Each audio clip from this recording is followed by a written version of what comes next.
Part 1-এ আমরা শিখেছিলাম airport, flight আর customs পার হওয়ার সময়ের ইংরেজি বাক্যগুলো।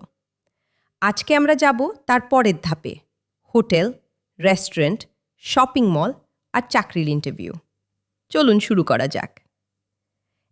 এখন আমরা শিখব হোটেলে পৌঁছে বুকিং জানানো, রুম সম্পর্কে জিজ্ঞেস করা আর চেক আউট টাইম জানতে চাওয়ার ইংরেজি বাক্যগুলো।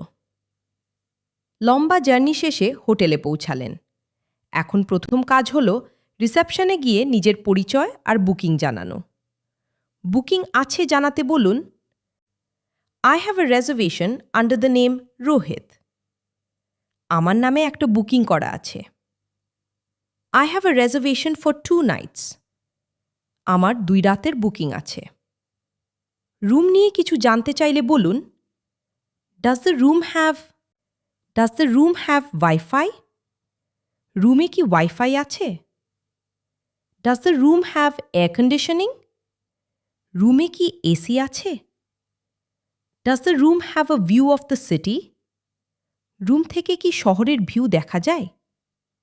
চেক আউট সময় জানতে চাইলে সহজ একটা প্রশ্ন, what time is check out?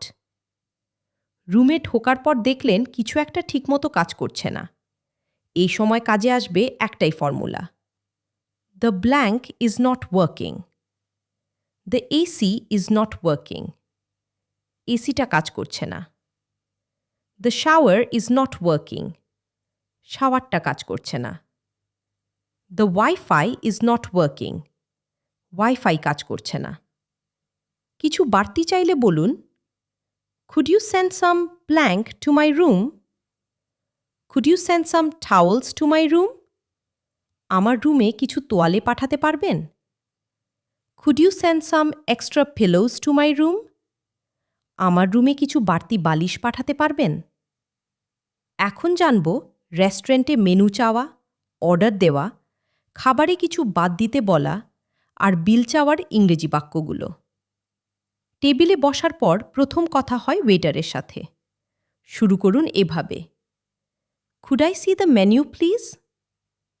Menu দেখার পর অর্ডার দেওয়ার সময় ব্যবহার করুন পার্ট 1-এর সেই ফর্মুলাটাই, I would like some blank. I would like some chicken curry. আমি কিছু চিকেন কারি চাই। I would like some rice and vegetables. আমি ভাত আর সবজি চাই। কোনো কিছু বাদ দিতে চাইলে বলুন, could you make it without blank? Could you make it without onions? এটা কি পেঁয়াজ ছাড়া বানানো যাবে? Could you make it without spicy sauce? এটা কি ঝাল সস ছাড়া বানানো যাবে? খাওয়া শেষে বিল চাইতে হলে সবচেয়ে সহজ বাক্য, could I get the bill please?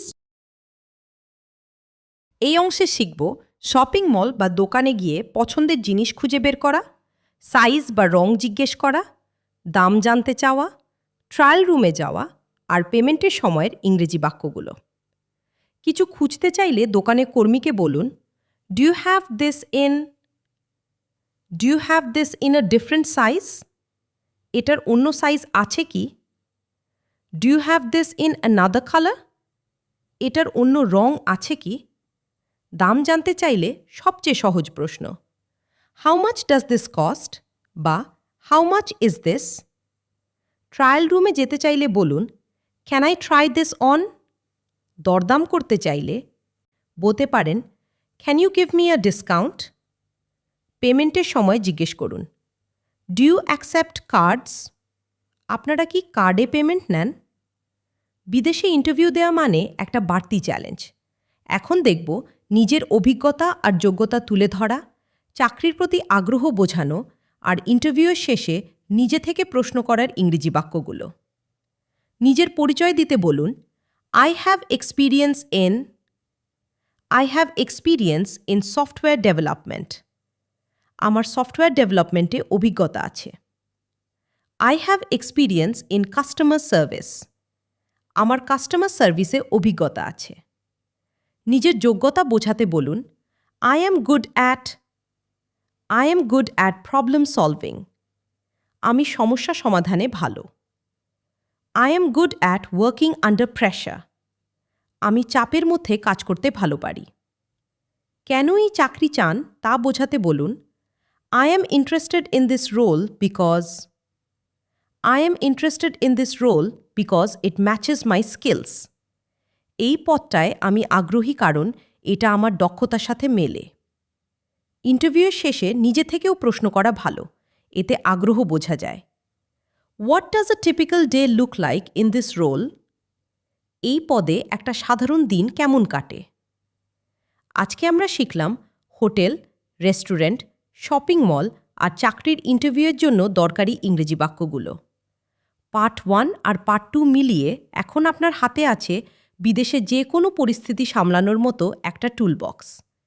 আপনি যদি চান পার্ট 3, যেখানে আমরা শিখব ব্যাংকে গিয়ে অ্যাকাউন্ট খোলা, ডাক্তারের কাছে গিয়ে সমস্যা বোঝানো আর ফোনে কথা বলার ইংরেজি, তাহলে কমেন্টে লিখুন পার্ট 3। ভিডিওটা ভালো লাগলে লাইক দিন, চ্যানেল সাবস্ক্রাইব করুন আর বিদেশ যাওয়ার স্বপ্ন দেখা বন্ধুদের সাথে শেয়ার করুন। দেখা হবে পরের ভিডিওতে।